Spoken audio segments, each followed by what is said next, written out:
લૂંટ ધાડ arms act જેવા ગુનામાં સંડોવાયેલા આરોપીઓ ઝડપાયા છે।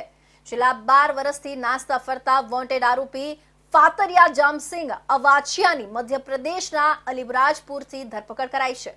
પોલીસે આરોપીને ઝડપી લઈને આગળની તપાસ હાથ ધરી છે। લૂંટકાટ સહિત હથિયાર રાખી આતંક મચાવનાર ગેંગનો સાગરીત 12 વર્ષે પોલીસના હાથે ઝડપાયો છે।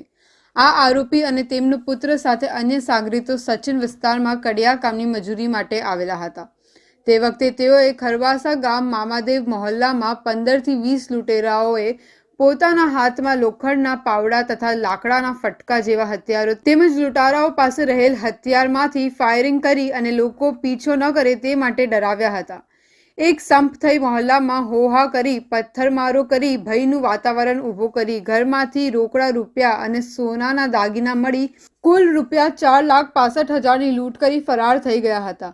જે મામલે આરોપી વિરુદ્ધ વર્ષ 2012માં સચિન પોલીસ સ્ટેશનમાં લૂંટઘાટ આર્મ્સ એક્ટ મુજબનો ગુનો નોંધાવવામાં આવ્યો હતો। પોલીસ ગુનો બન્યાના 12 વર્ષથી ફરાર થઈને ફરતા આ આરોપીને મધ્યપ્રદેશ ખાતેથી ઝડપી પાડવામાં સફળતા મેળવી છે।